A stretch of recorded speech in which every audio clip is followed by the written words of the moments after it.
Hello dear students, मैं पवन प्रताप सिंह स्वागत करता हूं आपका अर्जुन आचार्य इंस्टीट्यूट के इस ऑफिशियल यूट्यूब चैनल पर। जैसा कि हमारे ऑफिशियल चैनल पर पहले भी बताया जा चुका है कि आपकी फाउंडेशन की क्लासेस चलाई जाएंगी for NEET, JEE, PNST and something other exams. तो आज उसी को आगे बढ़ाते हुए मैं केमिस्ट्री की फाउंडेशन क्लासेस जो है आपकी कंटिन्यू करता हूं और उसकी शुरुआत करते हैं हम लोग केमिस्ट्री के topic chemical reactions and their balances. तो आइए शुरुआत करते हैं हम इसकी केमिकल रिएक्शंस। पहले हम बेसिक्स में इस चीज को जान लें कि केमिकल रिएक्शंस होता क्या है। केमिकल रिएक्शन जो है भाई केमिस्ट्री जो है वो मेनली इसी पर टिकी हुई है। पूरी सारी केमिस्ट्री का जो बेसिक्स है या जो शुरुआत है वो यहीं से है कि भाई केमिकल रिएक्शन वो कैसे रही है। तो आपको मैं बताऊं, आपने बेसिक साइंस में आपने देखा होगा कि दो तरह की जो है वो चेंजेस आपको पड़ेंगे, फिजिकल चेंजेस, केमिकल चेंजेस। अब ये उसी से बना हुआ है। देखो नाम देखो, केमिस्ट्री लिखा हुआ है तो भैया वही चेंजेस से बना हुआ है। कौन सा चेंजेस? केमिकल चेंजेस से। अब केमिकल चेंज क्या होता है? रिएक्टेंट कोई प्रोडक्ट बनाए, कुछ लोग आपस में क्रिया करें, कुछ रिएक्टेंट आपस में रिएक्शन करें और वो प्रोडक्ट बनाए। अब प्रोडक्ट से वापस रिएक्टेंट आप ना बना सकते, है ना। हमने रिएक्शन कराई और कुछ नया बनकर आया, भैया नाम में ही केमिकल लिखा हुआ है तो वही सारी चीजें रहेंगी। तो प्रोडक्ट आपने ऐसा बना दिया कि वापस आप उसे रिएक्टेंट की तरफ नहीं ले पा रहे हैं, तो यही कहलाता है केमिकल चेंज।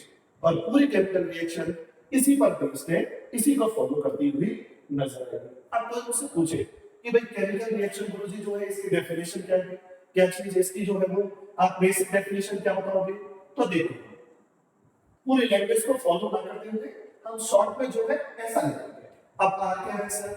आर का मतलब आपको समझ रहा है बच्चों, रिएक्टेंट, ये मतलब समझेंगे आप। और हिंदी में अगर हम कहें तो इसका मतलब है क्रियाकारक, कोई रासायनिक अभिक्रिया।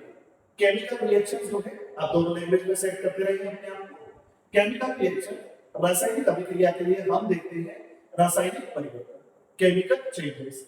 और उसमें मैं दिखाता हूं ऐसा कि भैया कोई रिएक्टेंट है जो किसी तरह आपस में रिएक्शन करके प्रोडक्ट बनाता है।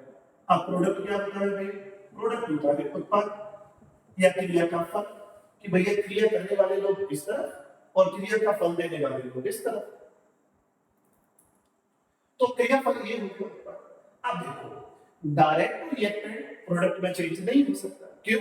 उसके लिए कुछ फैक्टर जिम्मेदार होते हैं कि भैया डायरेक्ट जो है रिएक्टेंट प्रोडक्ट की तरफ ना जाकर किसी के थ्रू जा रहा है ना, किसी के थ्रू हमें से कर रहे हैं, मूव ऑन कर रहे हैं।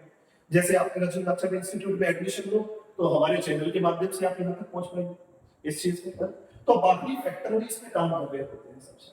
आइए जैसे एक एग्जांपल मैं आपको बताता हूँ। जैसे मान लीजिए कार्बन, कार्बन आप जानते हैं जो पीरियडिक टेबल हम पढ़ेंगे आगे उसमें अभी नॉर्मली हमने सुना है कि कार्बन और ये क्या है? ये ऑक्सीजन। ऑक्सीजन की प्रेजेंस में इसकी रिएक्शन कराई तो बना CO, कि कार्बन ऑक्सीजन की उपस्थिति में CO2 देता है। अब ये क्या चीज हुई? और बेसिक केमिकल भाषा में से बोला जाए तो कैसे कि गुरुजी कार्बन है और ऑक्सीजन का मतलब है दहन करना। वही हमारी जीवनदायी गैस में ऑक्सीजन होती है और किसी चीज को जलाने के लिए भी आवश्यक जो है वो ऑक्सीजन गैस होती है। कैसे? जैसे मान लीजिए मोमबत्ती जल रही है, कैंडल कोई जो है वो जल रही है और अगर आपने उसे किसी चीज से ढक दिया और उससे ऑक्सीजन मिलना बंद हो गया तो वो बुझ जाएगी। ऐसे क्यों? ऑक्सीजन की सफिशिएंट क्वांटिटी उसे नहीं मिलती, ऐसा हो गया। तो सेम चीज, तो किसी चीज को कंबस्ट करके जलाने के लिए ऑक्सीजन गैस की रिक्वायरमेंट पड़ी, ये हमने कर दिया, CO2 बना दिया। अब आपको समझ आएगा कि मैं आपको मान लो केमिकल रिएक्शन के रूल लिखाऊंगा तो मैं ये चीज बताऊंगा, क्या चीज? कि लेफ्ट साइड हमेशा आपके रिएक्टेंट आर लिखते हैं, आपको समझ आ रहा है? इधर आइए, इस तरफ आपको दिखाई देगा प्रोडक्ट। तो ये है केमिकल रिएक्शन। कार्बन की प्रॉपर्टी कुछ और है, कार्बन जैसे कोयला, चारकोल, कोक इस फॉर्म में भी हो सकता है ना? और ऑक्सीजन गैस है, आपको पता है। और ये लोग मिलके CO2, किसी चीज को जलाते हैं तो धुआं निकलता है, स्मोक निकलता है, फॉर्म निकलता है। स्मोक में स्मोक जो धुआं है वो बस धुएं को ही नाम दिया गया है कार्बन डाइऑक्साइड गैस। ठीक है, तो किसी चीज से आप देखोगे जो रिएक्टेंट है उनसे कुछ नई चीज बनती हुई नजर आती है। ठीक, तो ये हमने पढ़ा चीज। अब देखो डायरेक्ट रिएक्टेंट प्रोडक्ट में चेंज हो तो सकता है लेकिन हर एक रिएक्शन में तो फिर कुछ फैक्टर ऐसे होंगे जो इसको आगे बढ़ाने प्रमोट करने का काम करेंगे कि भैया आप तो बहुत ज्यादा टाइम ले रहे हो, जल्दी से इसे कराओ, जिसको बोलते हैं क्विक रिएक्शन। फास्ट रिएक्शन ऐसा होता है। तो अब जब इसके रूल्स दिखाए जाएंगे तो आपको ऐसा लिखा जाएगा कि किसी केमिकल रिएक्शन में, रासायनिक अभिक्रिया में रिएक्टेंट या क्रियाकारक तो लेफ्ट साइड लिखे जाते हैं और प्रोडक्ट राइट साइड में। और अगर रिएक्टेंट एक से ज्यादा, जैसे हमारे रिएक्शन में देखो आपको नजर आ रहा होगा, कार्बन मुझे नजर आता है, ऑक्सीजन मुझे नजर आता है। कार्बन और ऑक्सीजन दो रिएक्टेंट है, तो देखो दो लोगों को जुड़ने के लिए हम उन्हें प्लस साइन से इंडिकेट करेंगे, तो ये कर दिया। तो इससे ज्यादा भी रिएक्टेंट पॉसिबल बिल्कुल हो सकता है ऐसा।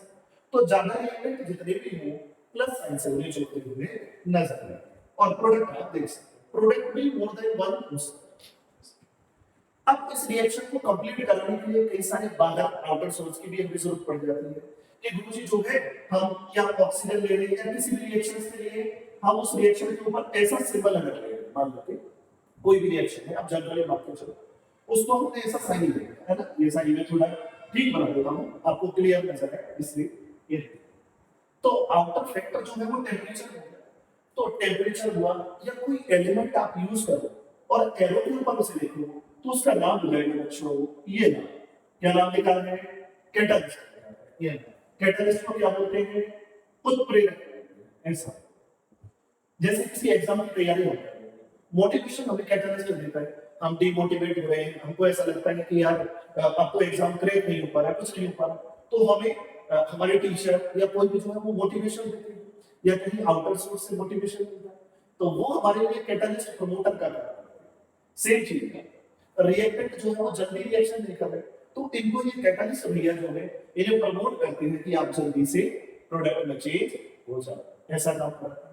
ये खुद में इटसेल्फ डजंट चेंज, इसमें खुद में कोई परिवर्तन नहीं होता, लेकिन ये जो है रिएक्टेंट को जल्दी से प्रोडक्ट की तरफ पहुंचाता है।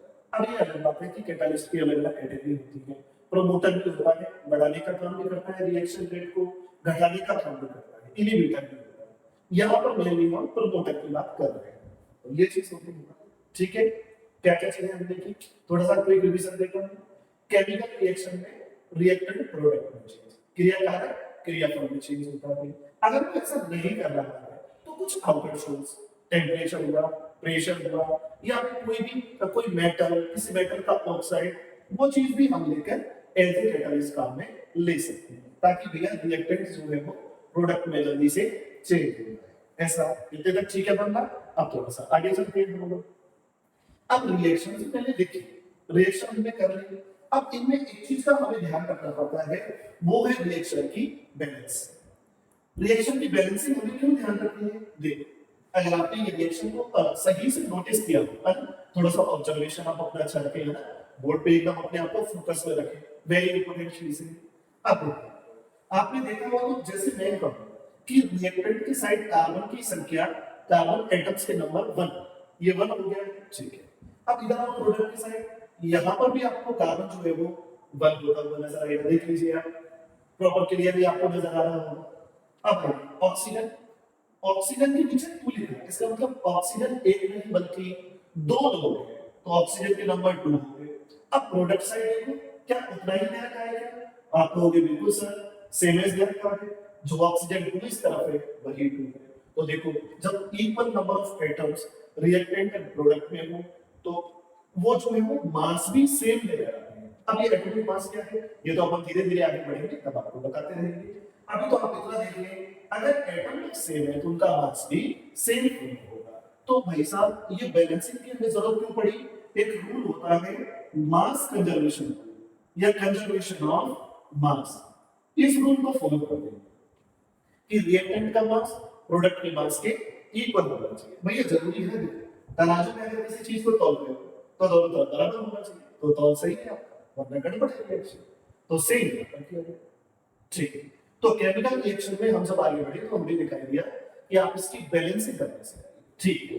तो बैलेंसिंग को लेकर कुछ अच्छे क्वेश्चन जे और नीट में आपको देखने को मिलेंगे, आइए है छोटे लेवल से, और देखिए बेसिक्स में कैसा काम होता है। जैसे मैं आपको एक नाम देता हूं, एक एग्जांपल देता हूं, ये है CH4।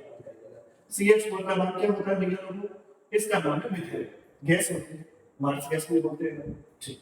ये मीथेन को हमने ऑक्सीजन लिया। अब बताओ, थोड़ी देर पहले मैंने आपको गिवन किया था कि ऑक्सीजन जो है वो क्या काम करेगा, ऑक्सीजन कंबस्टन करने का काम करेगा, दहन करने का, जलाने का। अब ये कार्बन और हाइड्रोजन बने कंपाउंड को हाइड्रोकार्बन, देखो नाम नहीं दिख रहा है, हाइड्रोकार्बन, हाइड्रोजन और कार्बन, इन दोनों को जलाओ ऑक्सीजन की प्रेजेंस में, तो दो कंपाउंड फिक्स है यहाँ पे। कौन कौन से दो कंपाउंड? एक तो भैया आपके CO2 बनेगा और दूसरा वाला क्या बनेगा? H2। CO2 बन गया, किसी चीज को जलाओ तो धुआं निकल जाता है, ये CO2 गैस, और क्या होगा? वेपर की फॉर्म में थोड़ी बहुत वाटर भी निकलेगा। चलिए अब देखते हैं कि क्या रिएक्टेंट की तरफ क्रियाकारक की साइड जितना लिखा है, लेफ्ट की तरफ जितने लोग हैं, क्या राइट के पाले में भी उतने लोग हैं या नहीं? अगर है तो रिएक्शन बैलेंस। चलिए नहीं है तो फिर हमें करना पड़ेगा। कैसे करेंगे? अगर इस तरह की रिएक्शन, हाइड्रोकार्बन रिएक्शन आपको दे रखी हो, तो इसकी ट्रिक होती है CH। क्या ट्रिक है बच्चों? CH साथ, ये CH, CH साथ, ये कैसे? इसका मतलब क्या होता है? इसका मतलब है कि सबसे पहले आप बैलेंस करो कार्बन, ये मेनली हाइड्रोकार्बन में आपको मोस्टली दिखाई करो भैया कार्बन को यूज। इधर देखो, इधर कार्बन का नंबर कितना दिखाई दिया? 1 दिखाई दिया, तो भैया इस तरफ आओ लगाओ, इस तरफ कार्बन कितना? 1 दिखाई दिया, कार्बन बराबर है गुरुजी। तो भैया दूसरे में चलो हाइड्रोजन से बात करो, हाइड्रोजन, हाइड्रोजन के नंबर कितने हैं? 4 नंबर हाइड्रोजन को मिले, क्योंकि हाइड्रोजन के नीचे 4 लिखा है। अब दूसरे तरफ आओ लगाओ, दूसरे तरफ काउंट करो, हाइड्रोजन के नंबर कितने? 2। ये तो लोचला हो गया, ये तो गड़बड़ हो गया। इधर हाइड्रोजन 4 और ये हाइड्रोजन 2, तो इसके साथ नाइंसाफी है, तो फिर भैया बराबर करो। कैसे बराबर करोगे? जो कम है उसको ऐसी चीज से मल्टीप्लाई करो, ऐसे फैक्टर कोफिशिएंट से मल्टीप्लाई करो, ताकि वो हाइड्रोजन के इस वाले हाइड्रोजन के इक्वल हो। तो गुरुजी कितने से मल्टीप्लाई? 2 से मल्टीप्लाई। क्यों? 2 को 2 से मल्टीप्लाई किया तो 4 आ गया। अब जो नंबर आपने 2 दिया ना, वही आपको हाइड्रोजन वाले जो भी कंपाउंड है उसके आगे लिखना पड़ेगा। तो हमने कार्बन से लिए, ठीक है सर, कार्बन से निपट लिए, हाइड्रोजन से निपट लिए, अब किससे निपटे? ऑक्सीजन से। चलिए ऑक्सीजन से कैसे निपटोगे भैया? ऑक्सीजन इधर, ऑक्सीजन के नीचे कितना दिख रहा है? 2 दिख रहा है हमारे इधर। इधर देखो ऑक्सीजन, ऑक्सीजन देखो इधर भैया, देखो ऑक्सीजन के नीचे 2 और इधर देखो ये ऑक्सीजन अकेला तो आपको नजर आ रहा है, लेकिन इसके आगे देखो कितना दिख रहा है? 2 दिख रहा है, तो ये भी तो जोड़ा जाएगा। तो इधर फिर 4 हो गया 4, इधर देखो आप, इधर 4 और इधर 2, ये तो मामला गड़बड़ है। तो जिधर कम दिखे, जिस तरफ आपको लेस नजर आए, कम नजर आए, बस उसी को आपको बढ़ाना। तो कितने फैक्टर से बढ़ाए? 2 से, तो 2 से, तो ये 4 है। अब आप देख लो मामला बैलेंस है, कार्बन 1 कार्बन 1, हाइड्रोजन 4 हाइड्रोजन 4 और ऑक्सीजन 4। कैसे? ये 2 2 4 और इधर देखो ये ऑक्सीजन के नीचे 2 और ये ऑक्सीजन के आगे 2, ये हो गया बैलेंस। अच्छा आगे जो मैंने पढ़ा था वो नजर आता इन चीजों को, तो देखो ये जो नंबर लिखे हुए ना आगे, जैसे किसी के आगे कुछ नहीं लिखा तो उसको हम 1 मान के चलेंगे, उसको हम 1 मान के चलेंगे, ठीक है। इन चीजों को बोलूंगा मैं या तो स्टोइकियोमेट्रिक कोएफिशिएंट, ऐसा स्टोइकियोमेट्रिक कोएफिशिएंट शॉर्ट में लिख देता हूं, या फिर बोलेंगे नंबर ऑफ मोल्स। किसी चीज को नापने की क्वांटिटी होती है मोल। अब इसको मेरे पढ़ने का तरीका देखा बच्चों, 1 मोल मिथाइल, समझिए आप, कुछ भी नहीं है तो 1 mole, 1 mole methyl when react with 2 mole oxygen, ये रहे 2 mole oxygen, 1 mole methyl 2 mole oxygen के साथ रिएक्शन करें तो क्या क्या बनता है? लगाओ देखो, 1 मोल CO2 देख क्या, एक, और ये देखो 2 मोल H2। अब ऐसे क्वेश्चन हमारे नीट लेवल या इधर रखेंगे कि भैया कोई रिएक्शन किसी भी रिएक्टेंट के साथ कितने मोल करता है और फिर बनाता क्या है, ये चीजें। तो स्टोइकियोमेट्री में ये पढ़ेगा। अब एक ही एग्जांपल से तो मामला सही नहीं होगा क्लियर, तो दूसरे एग्जांपल पर चलते हैं। अब इसका एक और अनदर एग्जांपल मैं आपको एक्सप्लेन करता हूं। अनदर एग्जांपल आएंगे, एग्जांपल नंबर 2 देखिए कैसे दिखाई देगा आपको, ऐसा C3H, फिर पहचानो कार्बन भी गुरुजी हाइड्रोजन भी, इसका नाम अभी तो मैं आपको प्रोपेन लिख देता हूं, मान लो कि आपको आता है तो ठीक, नहीं आता तो मैं आपको आगे फर्दर क्लासेस में तो हम कंटिन्यू नहीं ये बताएंगे। आइए अब इसका कंबशन कराया ऑक्सीजन की प्रेजेंस कराइए, इनका कंबशन कराइए तो फिक्स है 2 चीज, बताओ भैया कौन कौन सी चीजें बनेंगी? आपने जवाब दिया CO2 और H2। भाई देखो हमारा तो इसी बात पर डिपेंड रहेगा कि आपका जवाब आ रहा है, जितने ज्यादा आपके कमेंट्स जितनी ज्यादा आपके क्वेश्चन कैरी होंगे उतना ही हमारे लिए अच्छा रहेगा, उतनी ही ज्यादा बेस्ट चीजें हम इसमें एड अप कर पाएंगे। तो आप ज्यादा से ज्यादा अपनी प्रॉब्लम्स को हमारे सामने रखें ताकि हम लोग भी ज्यादा से ज्यादा अपने टॉपिक्स में कवर कर सकें। ठीक है, तो ये आप मेरी रिक्वेस्ट है आपसे ये चीज कि आप अपने बेसिक्स कोई भी प्रॉब्लम्स है तो वो आप हम तक जरूर शेयर करें। आइए फिर ये चीज बनी। अब जैसे ही आपने हाइड्रोकार्बन देखा आपको झट से याद आ गई हमारी ट्रिक, कौन सी ट्रिक? CHO7। ये लो CHO7 नजर आ गया आपको, CHO7 नजर आ गया। हलो भैया, कार्बन देखो सबसे पहले लेफ्ट साइड में कार्बन के 3 लिख गए सबको। ये देखो कार्बन के नीचे 3। इस तरफ आइए, इधर कार्बन का नंबर दिखाई दिया 1 दिख रहा है आपको, कार्बन का नंबर आपको 1 दिखाई देगा। अब 1 छोटा है 3 बड़ा है, तो छोटे को बड़े में कन्वर्ट करो कैसे? 3 से। जो भी कोफिशिएंट से मल्टीप्लाई करते हो उसको लिख दो उसी जिस तरफ कम है उसके आगे। आपने कहा ठीक है सर, ये मान लिया बात। हाइड्रोजन चलो, हाइड्रोजन आपको दिखाई देगा, हाइड्रोजन इस तरफ है 8, दूसरे साइड आओ, another side product side, hydrogen आपको दिखाई देगा 2। देखो मैं इसलिए थोड़ा सा हो सकता है तेज चले, वो इसलिए कि भैया आपको नॉर्मल सी चीजें समझ में आ रही होंगी, चीजें नहीं है तो पता है कि गुरुजी यहाँ पर दिक्कत है। आओ, हाइड्रोजन 2 अब 8 इस तरफ है 2 इस तरफ है, तो ये कम पड़ गया। कितना कम पड़ गया? 4 कम पड़ गया। जितना कम पड़ा उस 4 को मैंने यहाँ पे यूज कर दिया, ये रहा 4 आपको दिख रहा है। अब हाइड्रोजन भी बैलेंस हो गया। अब कौन बचा? ऑक्सीजन बचा। ऑक्सीजन आपको दिखाई दिया, ऑक्सीजन कितना? 2 है इस तरफ, और उधर ऑक्सीजन अगर काउंट कर पाए तो मैं समझूंगा कि आपको थोड़ा बहुत तो समझ में आ रहा है। देखिए आप समझ, ऑक्सीजन के नीचे 2 है, लेकिन जो आगे फैक्टर लिखा हुआ है वो भी ऑक्सीजन के लिए मल्टीप्लाई होगा, तो 2 into 3 कितना हुआ? 6 हुआ।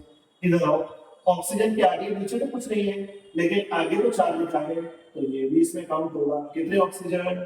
10 ऑक्सीजन। इस तरह 2 ही रहे तो कम पड़ गए, कम पड़ गए तो कितने कम पड़े? बोले 5 टाइम्स कम पड़े, तो 5 से मल्टीप्लाई करो, ये रहा, ये हो गई, ये बैलेंस हो गई रिएक्शन इसकी। गुरुजी इसके आगे कुछ नहीं लिखा है तो भर दो। तो ये रिएक्शन को फिर पढ़ने का तरीका ये हो गया स्टोइकियोमेट्री कोएफिशिएंट या मोल। तो फिर देखो 1 मोल propane react with 5 mole oxygen then convert into or produces क्या प्रोड्यूस करती है? 3 mole carbon dioxide and 4 mole H2। अब आप देखो ये नीट का आया क्वेश्चन, ऐसा पूछा कि प्रोपेन को कंबस्ट करने के लिए कितने मोल ऑक्सीजन लगते हैं, तो हम कहेंगे 5 मोल, ये रहे 5 मोल। ऐसे चीजें आप थोड़ा सा मैं आपको एक एग्जांपल आपकी प्रैक्टिस के लिए यहाँ पर छोड़ के जाता हूँ। यहाँ पर है ना ये चीज C5H12 ये लेना और ऑक्सीजन की प्रेजेंस में जो है आप रिएक्शन कराना, तो प्रोडक्ट क्या बनेगा? एक तो वो, और इसका बैलेंसिंग जो है वो क्या होगा? 5 का नाम मैं आपको बता देता हूँ, इसका नाम आपको दिखाई देगा पेंटेन नाम दिखाई देगा। ठीक है, तो नेक्स्ट वीडियो में जब भी हम बोलेंगे तो इस चीज को आप बैलेंस करके मुझे बताएंगे, कमेंट्स में भेजेंगे, और साथ में ही इसका आंसर क्या आया, कितने मोल से क्या चीज बनी, ये आप मुझे बताएंगे। उम्मीद करता हूँ कि मैं बेहतर तरीके से आपको एक्सप्लेन कर पाया, और भी आगे बेहतर ऐसे वीडियोस आपको मिलते रहेंगे। तो देखते रहिए आप हमारे इस YouTube चैनल पर ऐसे ही ऑफिशियल आपके फाउंडेशंस के वीडियोस। Thank you.